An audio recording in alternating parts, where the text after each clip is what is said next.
Zalikal kitabu la raiba fihi hudal lil muttaqin alladzina yu'minuna bil ghaibi wa yuqimunas sholata wa mimma razaqnahum yunfiqun walladzina yu'minuna bima unzila ilaika wa ma unzila min qablik wa bil akhirati hum yuqinun ulaika ala hudan min rabbihim wa ulaika humul muflihun. Kita sudah hafal dan bahkan tahu artinya. Sekarang saya hanya bahas yang bagian ujung saja. Ulaika humul muflihun. Ulaika itu mereka. Mereka itulah siapa? Wong muttaqin. Jadi ulaika ini kembali ke apa? Kata ganti kembali ke muttaqin. Yang muttaqin ini cirinya ini. Alladzina yu'minuna bil ghaibi, iman pada yang gaib. Apa ini? Menegakkan sholat, dermawan, iman kepada Alkitab dan kitab-kitab sebelumnya. Dan oleh karena itu mereka itu di bawah nama hidayah. Hidayah kemarin sudah diingat kembali. Kita selalu seterusnya kemarin. Mereka itu berada di bawah naungan hidayah Allah. Berarti orang yang berada di bawah naungan hidayah Allah, maka seluruh perangkat hidayahnya mari dikembali, baik itu warizah atau instingnya sampai dengan akalnya sampai dengan hatinya itu berada di dalam naungan bimbingan Allah. Wong sing kaya ngono ulaika, oleh karena itu mereka itulah hum ya orang muttaqin yang muflihun. Muflih. Nah, sekarang saya bicara muflih. Maka judulnya tadi muflih. Muttaqin yang muflih. Wong sing takwa sing muflih. Ulaika humul muflihun. Jamak. Oh ya, itu ya. Jadi sekarang hanya itu aja, Pak. Fokusnya di muflih, di orang-orang yang muflih. Apa itu muflih? Muflih itu bahasa Jawa ini gampang, bejo. Bejo. Kata-kata bejo ini lebih tepat dibanding kata beruntung. Karena kata beruntung di dalam bahasa Indonesia itu memiliki konotasi badi. Badi dalam arti jual beli. Tapi bejo lebih tepat. Orang Jawa memiliki kalimat bejo ya. Wong bejo lebih nanti wong pinter. Bejo itu anugerah lah. Nah, oleh karena itu kita sekarang tahu falaha itu artinya bejo. Varian dari ini kita tahu hayya 'alal falah. Jadi kan ngajak bejo. Nah, sekarang memahami azan itu ini nanti. Sama memahami azan. Jadi hayya 'alas shalah, monggo menegakkan salat. Kemudian hayya 'alal falah. Ujung daripada sholat ya falah. Muflih adalah orang yang bejo, orangnya, jadi fa'il namanya. Nah, di dalam kalimat bejo atau muflih atau falaha itu ada unsur anugerah. Jadi bejo itu anugerah setelah orang berusaha. Maka petani itu falaha pakai apa namanya? Pakai tasdid. Jadi sama. Bahasa itu gampang kok. Bahasa itu pokoknya 3 huruf pertama itu apa? Fa, lam, ha.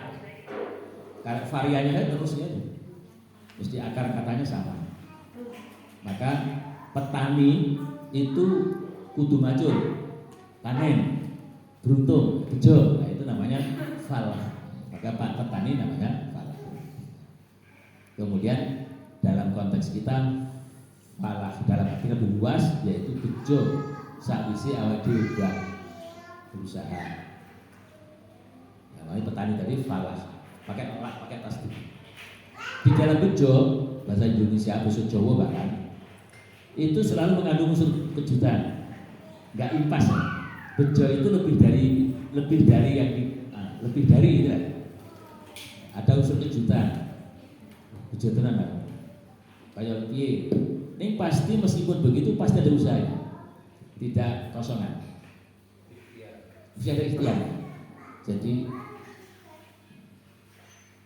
Jadi tidak impas. Usaha hasil itu namanya iktimat. Itu macam pertama dulu. Usaha hasil dihitung, dikalkulasi, itu namanya iktimat alal amal. Nah, bejo itu ada usahanya tapi tidak iktimat alal amal, melainkan iktimat pada Allah. Jadi di dalam bejo itu ada unsur yang tak diduga, ada unsur kejutan, ada min ghairi yahtasib, sehingga apa yang dicapai kadang itu melebihi dari apa yang diusahakan atau diperkirakan. Nah maka nanti ya, supaya kita jadi dulu, pokoknya bejo itu bahasa Jawa. Falaha itu artinya bejo. Nah ternyata yang di Al-Baqarah awal itu bicara tentang wong muttaqin, sing yakin dengan adil, yang beriman dengan apa tadi yang dan seterusnya, itu kemudian bejo. Terus dulu ulaika humul muflihun. Nah, bejo dalam konteks ini, dalam konteks ibadah, dalam konteks iman, itu bejo begini ini loh. Muttaqin adalah orang yang bertakwa yang bejo. Bejane ini mau bejo dohir batin. Jadi kadang-kadang kita kalau untung dalam dengan jual beli itu kan material sekali. Tetapi bejo dalam konteks ini adalah bejo yang mencakup aspek lahir dan batin. Yang bejonya itu membawa kebaikan, kebahagiaan, hidup bermakna, bersyukur, ayu dan seterusnya. Maka nanti di tempat lain mungkin saya akan menemukan kata falaha itu artinya bahagia. Jadi hayya alal falah bersama mari buat bahagia itu betul. Tapi aslinya bejonya ini menuju ke kebahagiaan. Jadi falaha itu bejo sing membawa kepada kebaikan dan zahir batin. Jadi mana silakan. Falaha juga diartikan sukses atau berhasil. Jadi nanti kalau sama buka buku atau kamus atau apa silakan. Itu nanti falaha itu bisa berarti bejo, bisa berarti sukses, bahagia, selamat dan seterusnya. Tapi ujungnya ada pokoknya di bejonya. Bejo yang ada unsur kejutan, ada unsur anugerah dan seterusnya. Terus lagi muttaqin yang mufid tadi ulaika ala hudan min rabbihim wa ulaika humul. Falah juga berarti sukses atau bejo, berhasil meraih sesuatu yang diharap. Saya kayak gitu juara, saya kayak gitu sukses. Muttaqin yang muflih adalah orang yang bertakwa sukses meraih apa yang diharap dengan selamat. Ya kita apa? Yang kita harap apa? Maka nanti ada bahasa fokus orientasi kita duniawi atau ukhrawi atau dua-duanya. Jadi Quran itu memandu kita, memahamkan dan memandu kita, nuntut. Tetapi itu dipahami. Jangan sampai misalnya gini. Gergeran juga kemarin itu ya, kayak sama Pak Taitat Tatian kemarin Jumat itu. Kita itu pasti semua orang tuh fanatik Quran itu betul. Ini kadang-kadang kita itu bahkan kalau Quran itu diganggu orang itu kita marah. Tapi kadang-kadang kita itu sendiri juga nggak ngerti Quran itu. Nggak dong. Mergoran dong akhirnya juga ada yang melanggar Quran sebetulnya. Contoh, ini loh orang omongan biasa tapi level agak tinggi, pahami juga hati-hati. Kadang-kadang kita itu padu ya bujune ya. Wah, tur bujune sudah kadang-kadang menyesal. Aku biyen itu sebetulnya kalimat ini itu melanggar Quran. Rasa buat dadak ya, enggak repot. Karena di sana Quran itu sebetulnya sudah memastikan Misalnya, Gusti Allah itu nitahke menungso sak pilihan. Dan tidak ada pilihan lebih baik dari pilihan Tuhan. Misalnya, nah, kadang-kadang kita ini kalau sudah memilih sesuatu, buah apa lah. Kabar ini beberapa kisah Quran itu mengatakan gini. Gusti Allah itu nitahke makhluk dan pilihannya. Maka konsekuensinya saya itu tidak bisa memilih orang tuaku. Saya tidak bisa memilih jenis kelaminku. Saya tidak bisa memilih bujuku, tempat tinggalku, gak bisa sama sekali. Sebetulnya pilihan terbaik adalah pilihan Tuhan. Nah, acap kali kita itu nggak mampan dengan pilihan itu. Maka kadang-kadang kita tuh masih rumah tetangga masih hijau gitu. Aduh biyen seandainya dulu, kan gitu.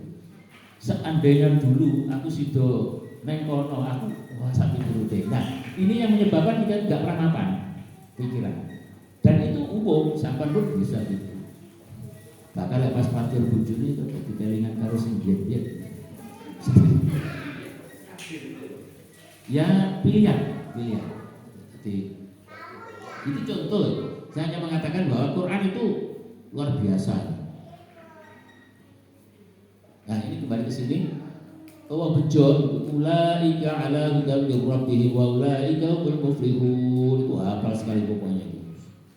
Sangat hafal. Maka falah artinya adalah bejo. Bisa diartikan sebagai sukses yang membawa bahagia. Bejo ini bejo lahir batin.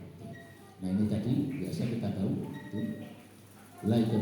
Nah cirinya tadi ini beriman pada yang gaib, menegakkan salat itu.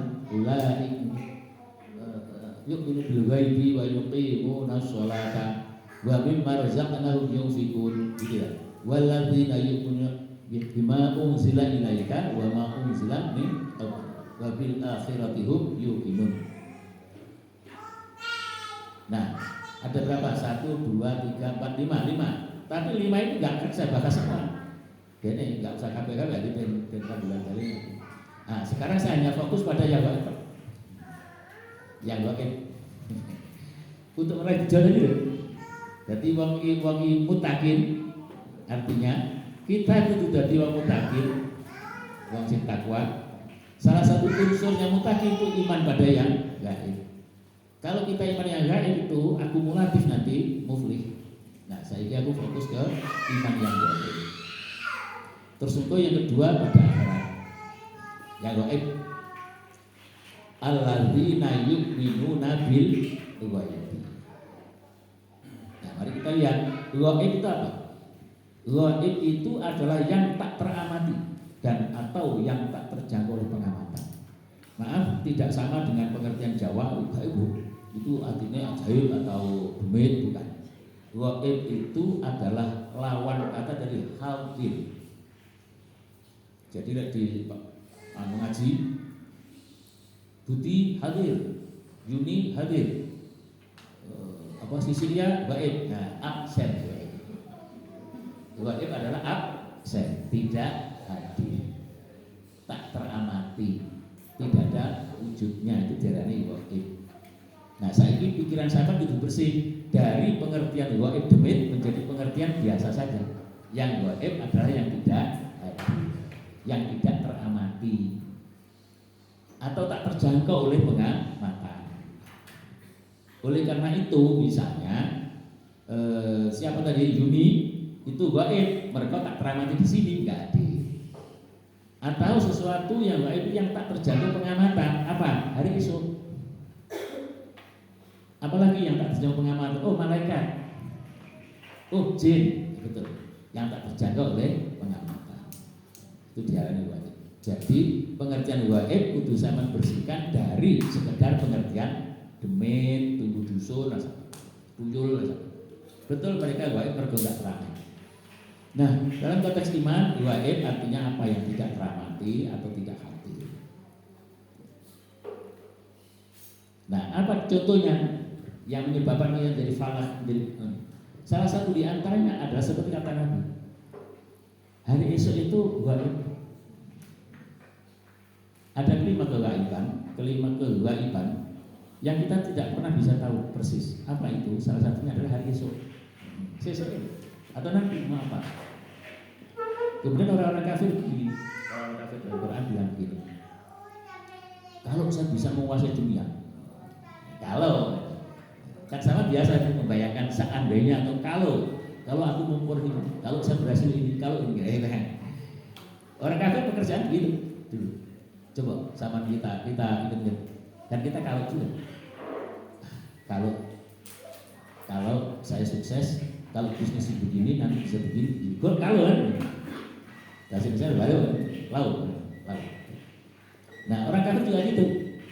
Kalau nanti begini, bahkan sampai orang kafir itu pikir gini. Kalau saya ini sukses mengumpulkan harta benda yang banyak, maka nanti dapat saya pergunakan untuk bahasa populer menyogok malaikat agar memberi catatan baik. Kepikiran sampai situ. Terus bahkan nanti sampai di akhirat sekali Wong kafir ini sama Tuhan ditanya, seandainya kamu punya duit dari situ untuk apa? Ya saya pakai untuk menebus supaya nggak diperhatikan. Jadi pikiran itu biasa. Jadi pikiran nyogok, pikiran sudah ada dalam Quran, nggak ketemuan. Nah, begitu juga kita tuh diambil juga kalau. Nah, apa yang kau dapatkan, apa yang terjadi esok adalah hal yang gaib yang hanya Allah yang tahu. Oh tidak Pak, saya bisa membuat forecasting. Ya, itulah dalam konteks panjenengan disebut dengan iktimat alal amal, tanpa tafwid, tanpa takdir, tanpa tawakal. Maka beriman pada yang gaib, yang tidak tampak termasuk hari esok aja, nggak usah jauh-jauh. Beriman pada yang gaib, asalnya amat luas, faedahnya sangat banyak untuk pegangan meraih kejualan untuk bahagia, untuk bejo. Jadi sederhana saja ya mikir ya. Pokoknya agar itu percaya kepada yang gaib, apa yang gaibnya nggak tahu aja, saya nggak tahu. Percaya aja gitu. Percaya kepada itu dan itu di tangan Tuhan misalnya begitu, itu sudah lumayan untuk bekal kita bahagia dan bejo sehari-hari. Contoh motor. Saya bakul motor misalnya. Bahkan sampai bisa melakukan ini biasa. Saya bakul motor, harga pasar 7 jutaan misalnya. Kebetulan saya ketemu pembeli, bahkan teman, dia nggak punya duitnya mau 6,5, neng butuh, jangan butuh tenan Pak Kulon itu. Dan saya tahu memang dia butuh. Dalam kalau begitu tak lepaskan. Jadi margin keuntungan saya menjadi berkurang. Misalnya kayak gitu. Nah, ada margin keuntungan yang berkurang. Kenapa? Kemudian di situ, ya sudah berkah-berkahin orang akeh. Berkah-berkahin tulung wong akeh. Sapa ngerti kok anak turunku di tulung wong. Coba bayangkan kata-kata saya. Ya sekarang Allah berkahi lah. Bunga nih. Gong-gong anak turunku jadi tolong wong. Betul? Ada pikiran gitu? Pertanyaannya, berkah itu kita enggak? Nah itu ya Pak. Anak turunmu turun udah kelihatan belum?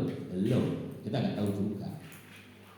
Kemudian diterima anak turunmu sudah tahu belum? Itu Pak.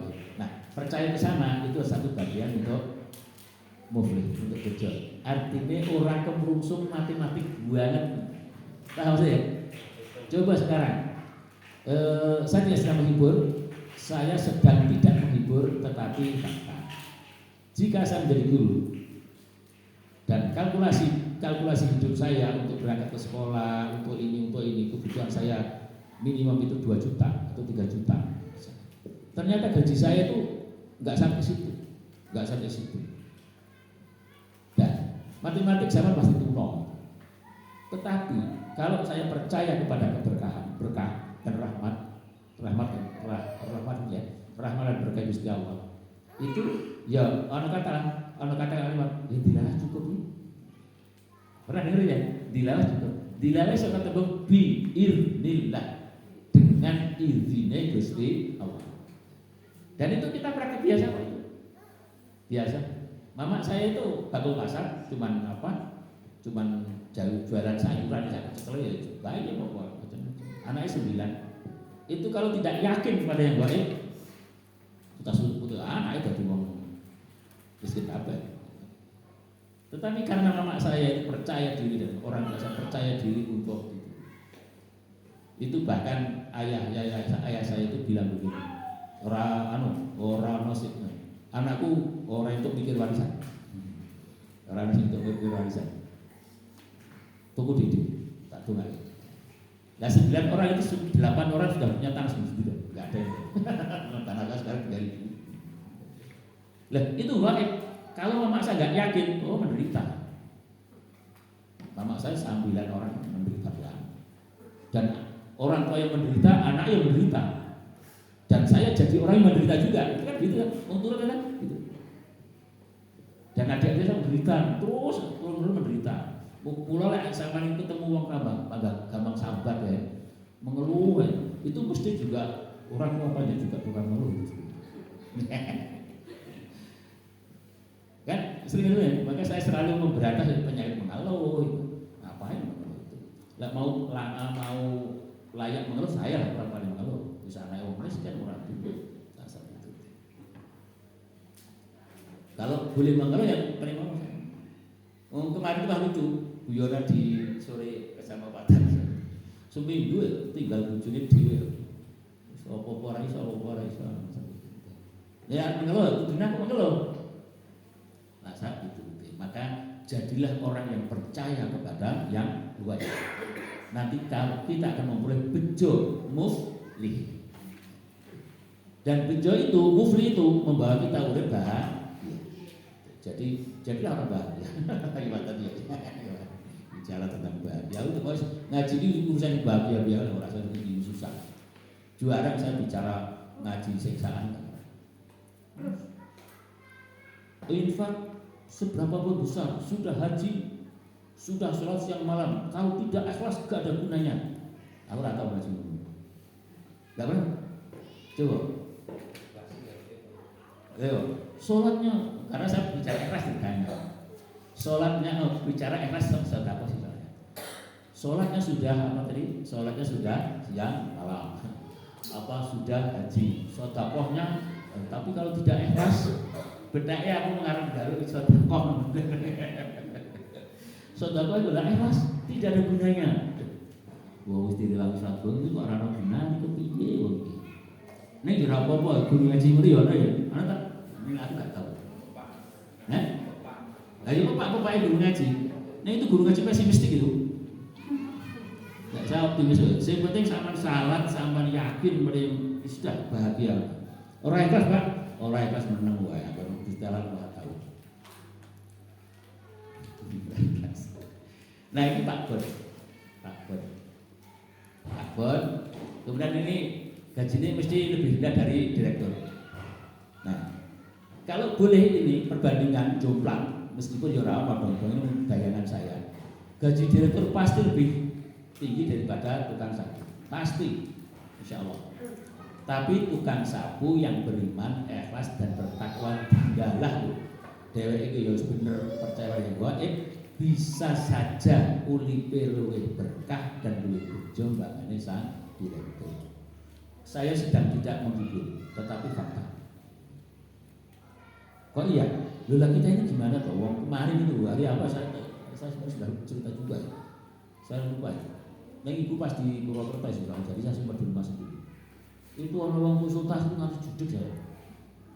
Ibu-ibu konsultasi itu saya judek, nggak angel problemnya itu, tidak sulit dipecahkan, tapi ya Allah semuanya lah Masya Allah. Karena apa? Karena penyakitnya berada pada dirinya dan nggak bisa dihilangi, artinya nggak bisa dioperasi diganti, nggak bisa. Apa? Di mulut. Problemnya itu berasal dari mulut. Hamil banget. Lah uang omongan udah sih. Ya Allah. Padahal dia orangnya ekonominya bagus. Pokoknya usah lah. Nah, siang malam siapanya meminta ya Pak. Mungkin Pak.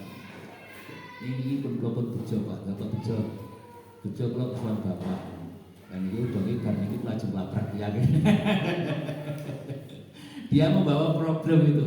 Membawa problem itu bukan urusan yang labrak tadi. Ini dalam proses tadi dari sadar. Iya Pak Nono bejo nih gitu. Nggak kok bejo. Kalau kok cuan bapak gitu. Contohnya beban ini kalau pun berencana mau melabrak orang, jangan mulut-mulut ya. Dan ini contoh. Dari mulut itu musuhnya banyak. Karo keluarga yang musuhan, karo teman yang musuhan, karo pengguna yang musuhan, karo mantu yang musuhan. Musuh itu dibuat darimu. Gak ana obate mbak kejaba saum. Tak beritahu. Pun poso tahu poso dereng pun. Nggih. Kan sak ning lek sampean tahu tahu krungu niate poso ora. Nggih, piye nawa itu saum. Kok ra siang? Coba Quran kan bunyi siang. Kutiba alaikum siang ya. Coba itu. Tetapi ketika niat itu kalau sama dilafalkan itu nawa itu saum saum. Lu ngapa kok pakai saum? Tidak sedikit tapi banyak efeknya. Siang itu bahasa teknis untuk menggambarkan orang yang tidak makan sejak itu sampai itu. Itu diarani siang, tidak makan, tidak dan seterusnya. Bahasa teknis itu bahasa fikih. Tapi saum adalah inti atau substansi dari siang. Maka kata saum dipakai oleh Nabi siapa? Oleh Maryam. Ketika Maryam dihujat oleh masyarakatnya karena melahirkan, itu maka oleh Allah beritahu saum, yaitu menahan diri untuk tidak berkata apapun meskipun benar. Ya, untuk wawasan, si fakta-faktanya benar. Di dunia ini tidak ada orang bisa melahirkan atau hamil tanpa hubungan suami istri. Itu fakta. Satu. Kedua, fakta bahwa Maryam tidak berzina juga benar. Fakta bahwa Maryam tidak punya suami benar. Fakta bahwa hamil benar. Fakta bahwa semua benar. Tetapi masyarakatnya juga benar. Orang ceritanya uang hamil tanpa bojo. Kalau begitu pasti yang namanya siapa namanya Maryam mesti berzina. Maka tujuh Babia itu kan pelacur. Jadi Maryam dituduh pelacur. Nah pertanyaannya, secara nalar tuduhan orang Bani Israil bener loh. Tetapi fakta juga yang namanya siapa namanya si Maryam bener juga. Ya kita sih gak problem karena kita diinformasi lebih dulu. Coba kita berada di masyarakat Yahudi zaman itu, ya saya problem. Jadi logika itu ada problem tuh Pak. Logika itu banyak problem. Kalau kita hadir di zaman itu, urip di zaman Maryam hamil, itu juga problem. Nah, piye sih? Maka Bani Israil juga bingung. Kamu gimana sih? Keluargamu baik-baik kok. Kamu kelakuan kayak begitu, kalian menjadi pelacur. Nah, coba sekarang jawabannya benar. Masyarakat Bani Israil benar secara faktual. Kemudian siapa? Maryam benar secara faktual. Cara mempertemukan itu. Ayat-ayat karena gunanya. Maka Tuhan memberi solusi saum. Nah, artinya barang benar itu tidak selalu diomongkan. Nah, Quran itu kan. Ya, jadi kita harus tahu ya. Jadi ternyata kita benar itu tidak selalu tepat untuk diomongkan. Jadi raiso awang iki kaya Mbak Ita bisa ceritakan, "Ini sih Pak, ora urusan teknis, urusan hidup tergaul, ora semua sing sama ketahui kudu mbok oke. Bahkan sing mbok ketahui belum tentu bener, sedang bener wae tentu perlu diomong. Dong sama tetap sendiri. Kalau sama punya kebiasaan, saya tahu sendiri itu belum tentu benar. Salah. Mungkin benar tapi belum tentu benar. Terus gitu percaya pada yang gaib juga penting untuk kebahagiaan. Dengan pada yang gaib maka sejenak kita tuh bisa membiarkan hidup itu berjalan alaminya tanpa dari asal kendali. Jadi ono berkah, ono rahmat, ono apa ya ono berkahan lah kayak gitu. Itu membiarkan hidup ini berjalan di luar kontrol kehendak dan hasrat kita. Kita itu kan pinter ya, saking pinternya seakan-akan hidup itu dapat kita kendalikan dengan hasrat kita, dengan keinginan kita. Bahkan secara teoretik, secara modern bahkan itu ada teori motivasi yang berbunyi begini. Untuk meraih sukses maka bayangkan penggalan hidup. Tahun segini saya mencapai ini, tahun begini kan gitu ya, ada progres gini ya. Itu benar, tetapi belum tentu benar. Jadi motivasinya ya benar. Tapi kalau dari segi agama boleh. Dari segi agama secara teoretik itu ikutnya Mu'tazilah namanya. Jadi memang jelas aliran yang seperti teori motivasi sekarang berkembang, namanya Mu'tazilah. Jadi mempunyai target gini, dan seterusnya. Jadi kalau sampai suka mengikuti buku-buku motivasi, tapi bagus juga loh, boleh dipakai, boleh. Tetapi sama harus ingat, di atas semua motivasimu ada Tuhan. Di atas semua pikiran, hasratmu ada Tuhan. Jika kamu lupa hanya mengontrol hidup dengan kehendak, rencana, kamu lupa Tuhan. Itu berbahaya. Allah lah yang memperjalankan semuanya dengan kehendak dan iradahnya. Kamu harus tahu, dalam Quran muncul kalimat begini, Subhanalladzi asra bi 'abdihi lailan minal masjidil harami ilal masjidil aqsa. Percaya sahabat? Kanjeng Nabi Isra betul ya? Diperjalankan. Ini soalnya percaya bahkan sering ngaji. Ini sama harus tahu, Kanjeng Nabi itu enggak berjalan, tetapi asra itu diperjalankan. Jadi Kanjeng Nabi kalau melaku tekan ya. Melaku saka di Masjidil Haram ilal Masjidil Aqsa misalnya, itu melaku itu gak mungkin tekan dulu. Mula asra diperjalankan. Subhana maha suci Allah kan asra nglakokake. Jadi sing nglakokake Gusti Allah. Nah, kadang-kadang kita itu pengen melaku dhewe.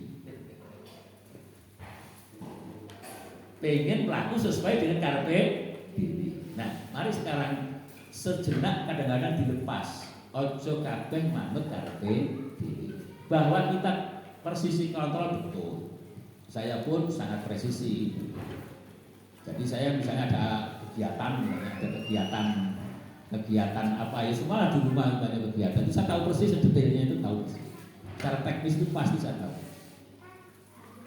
Yang mbak-mbak atau para panitia Bumiro itu sudah tahu semua detailnya, itu pasti saya tahu.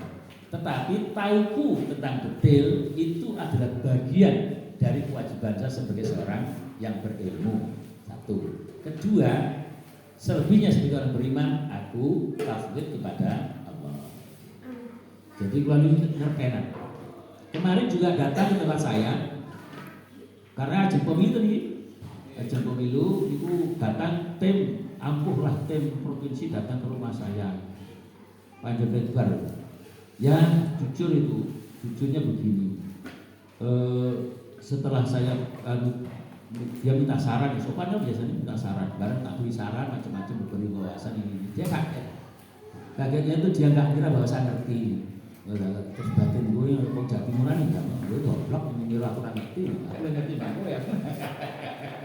Aku nggak ngerti bangku ya. Saat dulu gue ngerti, aku ngerti ya. Kalau ciri aku pikir aku dan saat itu bukan sombong ya, tetapi untuk memberikan gambaran bahwa hidup itu pakai ilmu, jangan pakai kehendak tok. Kembali ini ulaika ala hudan min rabbih ulaika humul muflihun. Ikimau intan mencari muflih, salah satu di antaranya iman kepada yang. Nah sekarang dermawan dulu. Oh ya, dermawan tak singgung sebentar. Ternyata menafkahkan sebagian rezeki. Nah, wa mimma razaqnahum yunfiqun. Berbagi. Wa mimma razaqnahum yunfiqun itu berbagi, hidup berbagi, hidup bersama. Tetapi yang perlu diketahui, berbagi itu sebetulnya fitrah. Tidak usah belajar, anak-anak kecil itu biasa berbagi. Jadi anak-anak kecil itu sebetulnya pelajaran penting bagi kita, karena anak kecil itu mengemban beberapa karakter fitrah, seperti keikhlasan, seperti berbagi itu asli Pak. Mereka tidak usah ngaji itu lakoni itu loh. Jadi anak-anak kecil itu nggak pernah ngaji ikhlas, ya mereka berbagi ikhlas.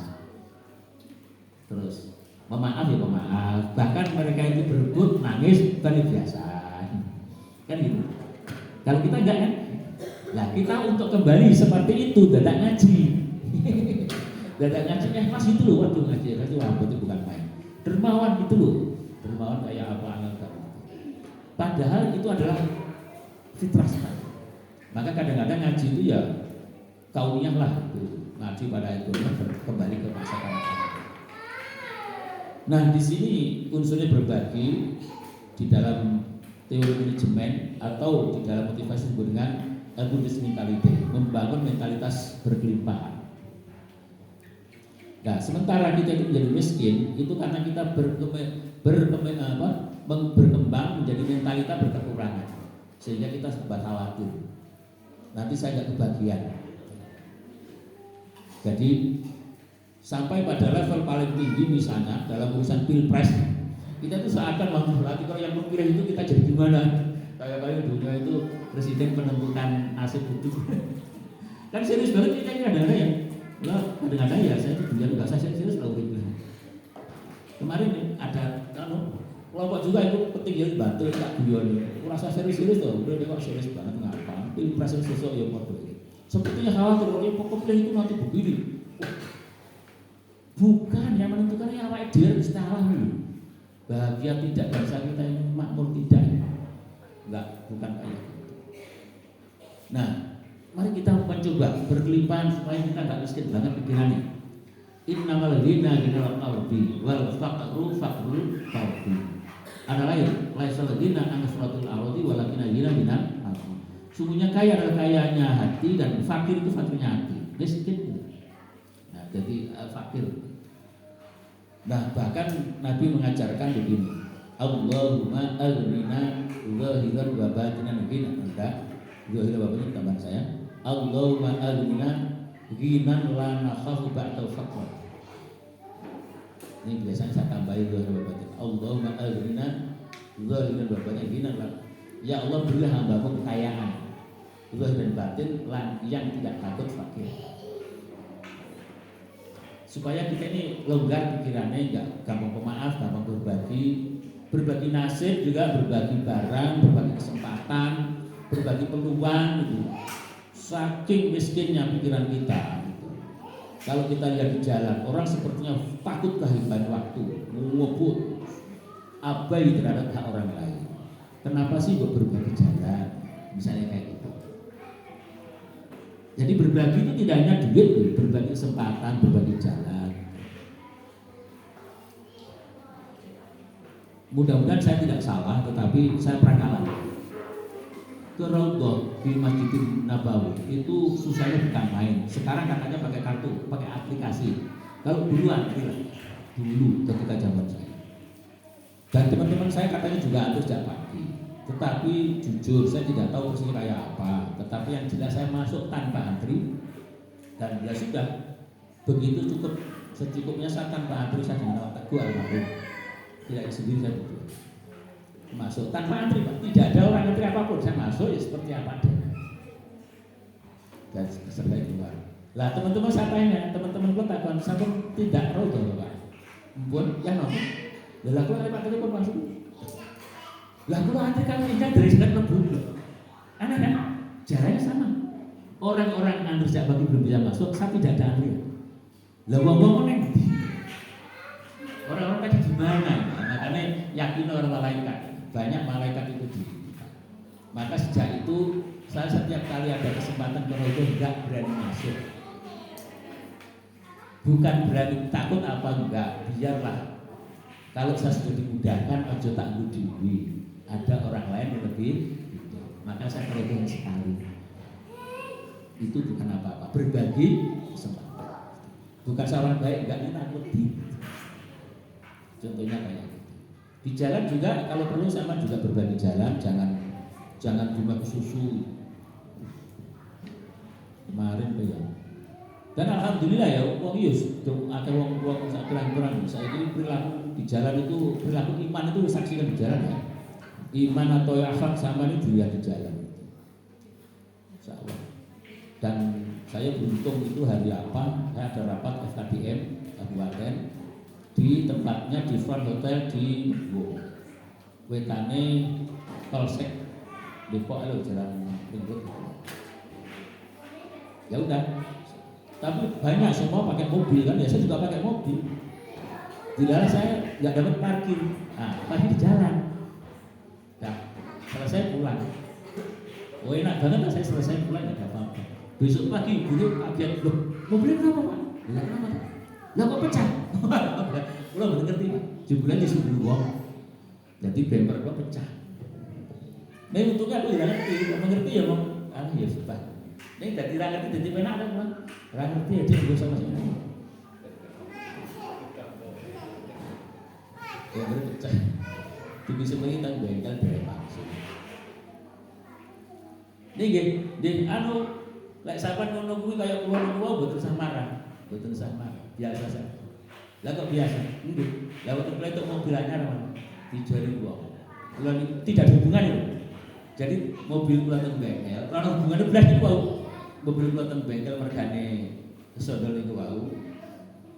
Lah, tiba-tiba ada orang datang lagi yang lain orang lain enggak ada hubungan sama saya. Mbak ini dari bawah nih. Nah, tadi kula saya enggak ada hubungannya. Mergane di sebelah wong. Orang enggak ada hubungannya, enggak ada hubungannya. Jadi kula niku enggak ada masalah mobilan. Betul. Jadi urip kaya kula penak. Lakukan pikiran.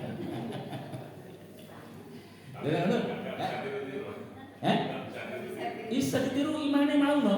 Muttaqin alladzina yu'minuna bil ghaibi wa yuqimuna sholata wa mimma razaqnahum. Bisa, pasti bisa kok enggak bisa. Mesti bisa. Terus Imam waladzina wa mimma razaqnahum yunfiqun. Bisa, pasti bisa. Jangan bilang enggak bisa. Pasti bisa. Nah, ini sampai pada unsur bersaing. Berikut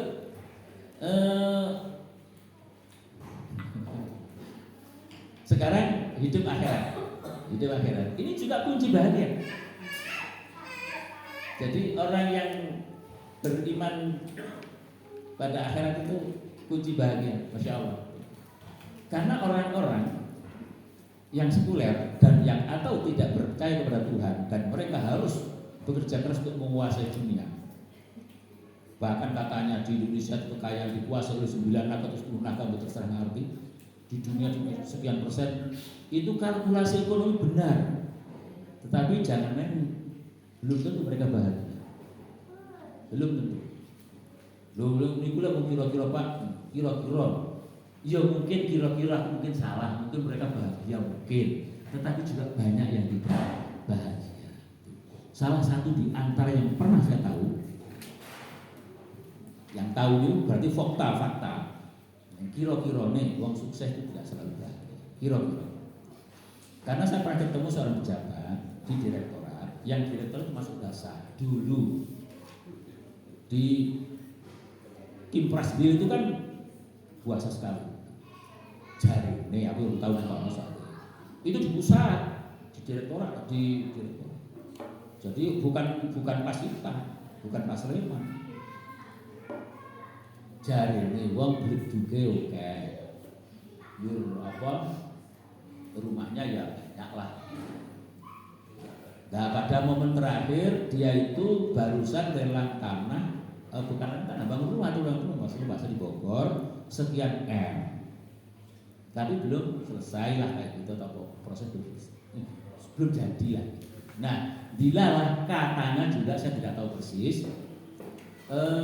Pada zaman era Pak Jokowi ternyata itu tak dapat lagi dilakukan, sehingga bentuk-bentuk yang dimaksudkan untuk dialokasikan ke rumah ini menjadi tersumbat. Nah, Yun Sewu sama Dasa Pingin itu harus dirawat di rumah sakit jiwa. Itu tenang itu. Dan kemudian ujungnya ke saya. Jadi saya pernah ngobati uang gedung barang.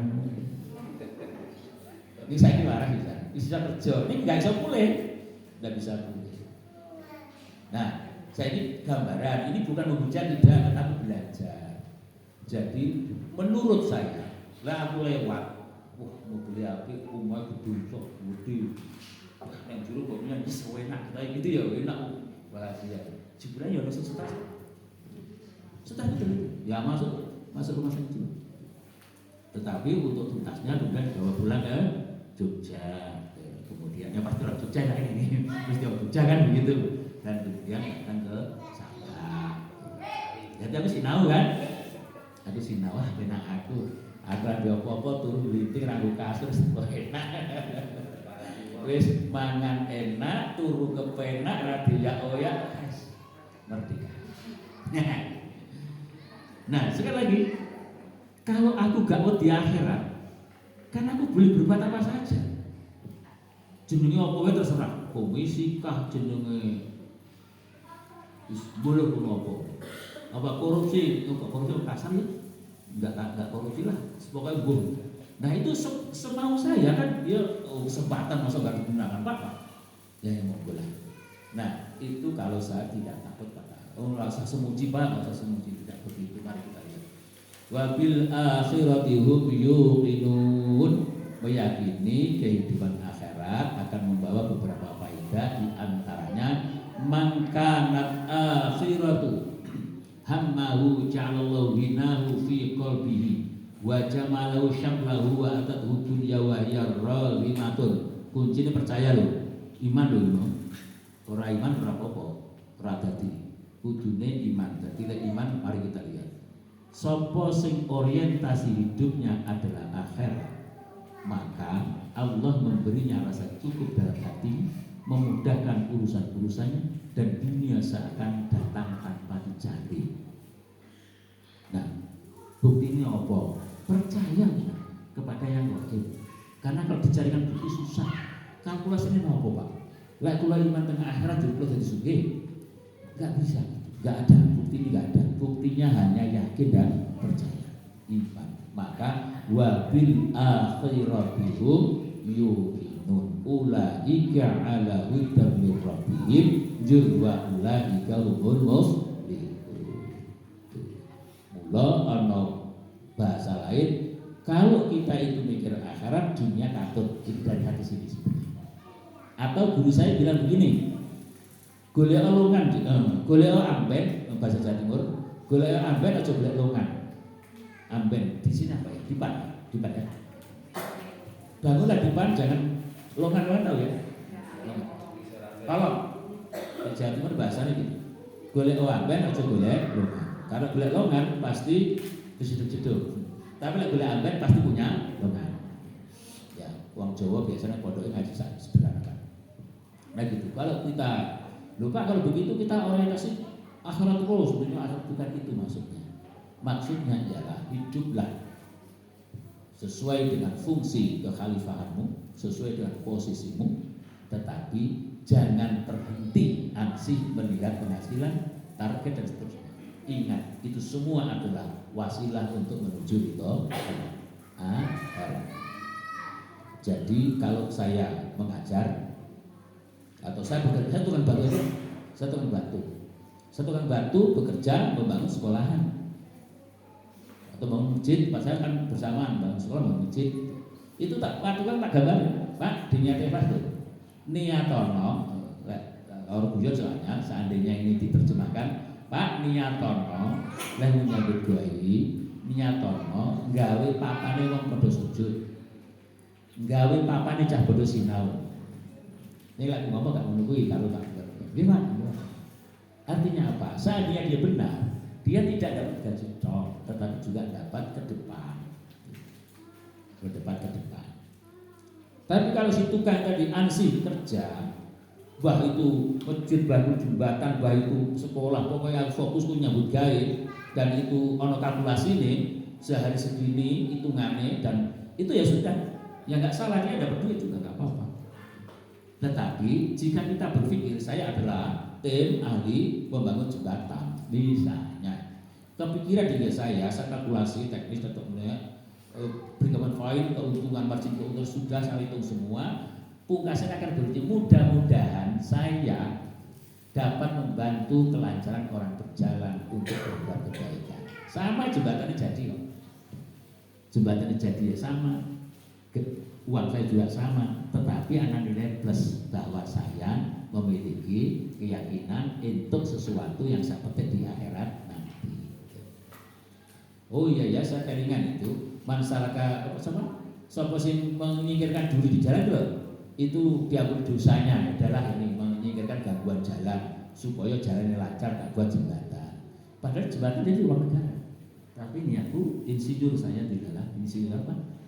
Perancang jembatan tadi tak niati menyingkirkan gangguan jalan atau memperlancar jalan. Sama kan? Ini hanya dihitung oleh orang yang beriman. Nah, itu. Orientasi akhirat artinya seperti itu, bukan kemudian enggak nyambut gawe fokus akhirat. Enggak, kadang-kadang saya ingat pesan bapakku. Bapak saya itu pesannya itu, enggak usah kemusuk. Jangan jadi orang kemusuk, sok khusuk. Kayak orang tentunya khusuk. Bapakku juga akhir. Orang Jawa Timur itu. Nah, kedua yang perlu diketahui akhirat itu penting. Ini bumper yang luar biasa. Innama ja'alad daral akhirah mahal jazai lil mukminin. Gusti Allah gawe apa? Akhirat itu betul untuk tempat wadah, peluang waktu untuk memberi anugerah balasan bagi orang yang beriman. Kenapa? Orang beriman itu belum cukup memperoleh balasan di dunia. Mari kita lihat. Nah, mari kita coba gini. Contoh aja, sholat. Cukup sholat, ini aja tambah sugih. Jujur itu hebat. Nyatanya jujur lo hancur kenapa? Nasa itu. Karena tidak semua kebaikan orang beriman itu diberi balasan di dunia oleh Tuhan. Anu nalare kita harus tahu kenapa gitu. Li'anna hadidar la tasu'a ma yudhi'il qiyam. Karena dunia ini sesungguhnya terlalu sempit. Tidak cukup luas untuk menjadi tempat menampung seluruh pahala kebaikan atau balasan Allah kepada manusia. Jadi sama berbuat jujur saja, nggak usah mikir apa.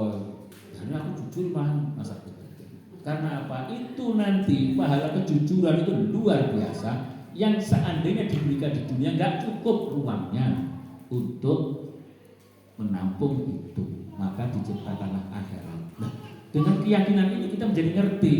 Oh, nek aku wis tak rewangi kaya ngene urung ana piwalse iki jebulane jan ditunda sok nang akhirat. Kadang-kadang kita tuh kepikiran, Pak, kula pikiran nopo pun apiki, pun kula sondoi, kula pun ngalah kan jalan ya. Ning riko niku kok tetep ngenten to, Pak. Kadang-kadang sampean mengeluh. Kan dipikir bahwa sampean sudah ngalah, bahwa sama sudah memaaf, bahwa saya sudah berbuat cukup. Gak usah meminta balasan sekarang bahwa orangnya jadi baik, gak usah, biarin saja itu. Jadi kawannya gini loh, sing orang berselisih aja. Saya berbuat baik kepada Mas Tati, ya wis tak api aja lah, tak bantu Mas Tati turute sehingga karyanya berkembang. Kalau saya itu apa itu namanya, wong sekuler gampang. Ya layaknya lah ustaz pembantu ustaz anu ki walese lah kalau wong tua ya hormat karena nukone rokok kok piye ngono kan biasanya kita. Itu kalau saya berpikirnya enggak pakai akhirat gitu. Tapi kalau kita pikir pakai akhirat ya sudah itu sudah. Perkara berentak dukung rasa piturute sudah di DPR berlali bahkan ya sekarang pun urusan bukan urusan. Ini sulit loh bahwa dunia sekarang susah. Jadi oleh karena itu kalau kita berbuat baik jangan kepikiran minta balasan. Nah kan itu wong simpel sehari-hari bang. Orang kita atau Pak hasil itu orang kita nyumbang itu ya. Ya ada nyumbang apa? Bicara catatan itu kok. Kita apa sempurna? Nah, karena saya nyumbang Pak hasil nggak ketika aku ewo loh. Kok saya nyumbang nanti tak tekok ke wong. Kita nyumbang lah. Iya kan? Terus Biasa selama ini bareng aku ngerti bahwa Pak Hasim gak nyumbang aku ilmu mau. Aku bilang kok tiba-tiba. Iya kan? Loh, selama ini apa sih? Nah ini penyakit. Penyakit mergo kita ini gak pakai percaya karo percaya Pak akhirat ini gak pakai ngerti akhirat ke opo. Ya, kalau begitu belajar dari kasus sumbang menyumbang ya sudah, kalau sama nyumbang ya nyumbang wae, rasa dipikir berikutnya. Karena li'anna sampai ikhlas wae sedekah, li'anna hadidar la tasuna majuri wa ayyuhu. Lan sampai sedekah yang sedekah nyumbang dari ikhlas itu Allah berjanji minimal dilipatkan 10 kali sampai dengan 700 kali. Kalau itu diwujudkan di dunia, rumah kita penuh dengan ulet-ulet, malah repot.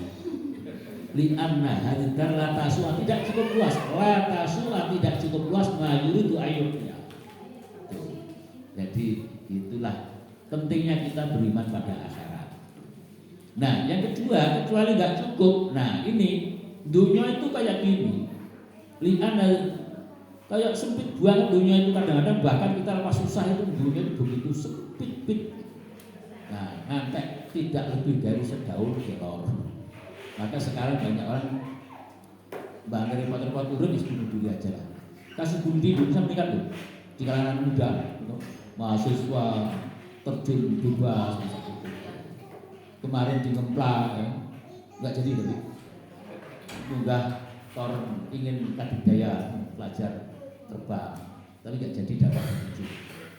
Ini saya punya pengalaman. Ada orang muda itu 34 ya, 64 mana sekitar itu lah. Itu sudah 3 kali berusaha bunuh diri, itu gagal. Tapi yang keempat sukses. Yang keempat sukses. Oh ya Allah. Maka benar dalilnya. Bunuh diri itu penyakit jiwa. Sehingga jika pertama belum sukses dia akan mengulang. Maka kalau sampai jangan pernah kepikiran bunuh diri. Jika ada orang harus segera dilarikan ke rumah sakit jiwa, karena itu penyakit jiwa. Jadi akan mengulang. Maka jika sampean ada kementokan, kemudian kepikiran untuk menyakiti diri sendiri, itu jangan berhenti, teruskan ke rumah sakit jiwa. Karena itu berbahaya. Karena dunia kan sudah sempit sekali, habis tidak ada jalan. Nah, kayak ini uang yang jadi botol. Jadi gue sama Mas sedih ingat ini gambar ini.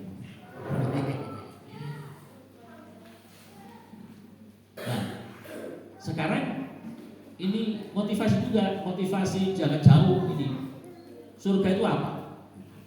Nah, surga itu kan kita bisa ngangen-ngangen bayangke, kita bisa macam-macam bisa melihat. Tapi Gusti Allah ada ini, abattu li'ibadis shalihin mala ainun ra'at. Telah aku siapkan bagi hamba-hambaku yang salih, yang beriman dan seterusnya, itu mala ainun ra'at, yang tak terbayangkan oleh mata, wala udhunun sami'at, yang tak terbayangkan oleh telinga, wala khatara ala qalbi basyarin, bahkan tak pernah terbayangkan oleh pikiran siapapun. Artinya sudah percaya itu saja. Apa toh itu? Aku telah menyediakan bagi hamba yang soleh nikmat di akhirat berupa hal-hal yang mata belum pernah melihat, telinga belum pernah mendengar, dan belum pernah terbetik di lubuk hati manusia. Nah, sekali lagi, ulaika ala hudan min rabbihim wa ulaika humul muflihun. Siji mau tak tekanke iman pada yang yakin. Nomor 2 hidup berbagi. Nomor 3 iling akhirat. Nah, insyaallah kita semua dianugerahi selamatlah itu dunia akhirat, karena dunia itu kecuali sempit juga enggak stabil. Li'anna ajalun aqdarahum ayyujaziyahu fi dhalika baqalaha. Eman banget jika kebaikan di dunia ini diberikan di dunia, karena dunia ini tempat yang tidak stabil. Mula dalilnya berbunyi wa ma khaya ya qaumi innama hadhihi dunya mata'un. Dunia sandiwara, ya, panggung sandiwara, nggak stabil lah. Jadi misalnya ini apa namanya lupa saya mas apa ini Saya baru sekali, enggak ini 3 kali makan daging ini enak banget. Aku tahu makan rambayan.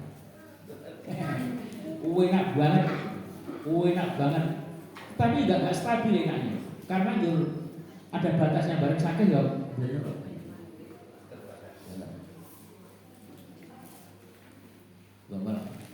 Wa mal hayat dunia illa mata'ul ghurur. Dunia itu panggung sandiwara. Nah, itu aja panggung sandiwara dunia ini. Maka sesama pemain di sandiwara dunia jadikan orang yang baik yang beriman. Orang eling mati, orang eling akhirat berdunia nganti tekan mati. Dah. Bekerjalah dengan sebaik-baiknya urusan akhirat. Genggamlah dunia dengan tangan, tetapi tidak di dalam kelekatan. Yuk dibaleni ayat mau ayat 1 sampai 5 bareng-bareng basmalah dulu. A'udzu billahi minasyaitonir rajim. Bismillahirrahmanirrahim. Alif lam mim.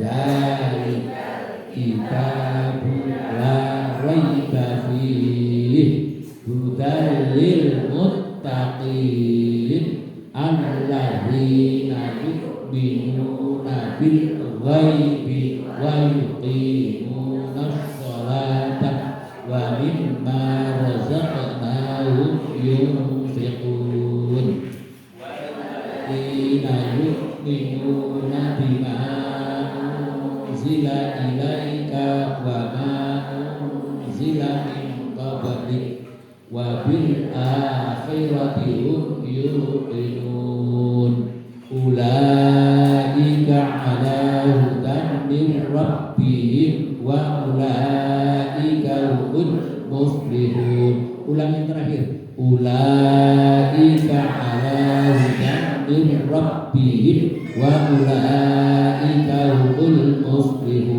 Lagi, ulaika ala hudan min rabbihim wa ulaika humul muflihun. Alhamdulillah, mugi kula panjenengan termasuk orang yang dapat hidayah dan muflih. Alhamdulillah. Assalamualaikum warahmatullahi wabarakatuh.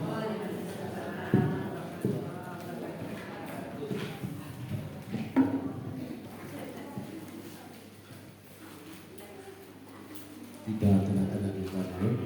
Assalamualaikum warahmatullahi wabarakatuh. Paring ilmu surat Al-Baqarah ayat 10 di Gansal. Saya sepuluh-puluh dan bismillah dan sani tiang-tiang ingkang mutakin lan muflihun min. Ibu bapak yang Allah hormati, selamat jambulu gitu. Alhamdulillah hari ini tanah jawab ditiadakan.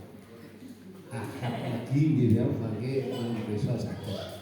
Kami kandeng campur jambulu, alhamdulillah monggo kita dikasih kanthi dino pamituk majlis kula beriaken. Subhanallahumma wa bihamdika asyhadu an la ilaha illa anta astaghfiruka wa atubu ilaik. Saking kula wonten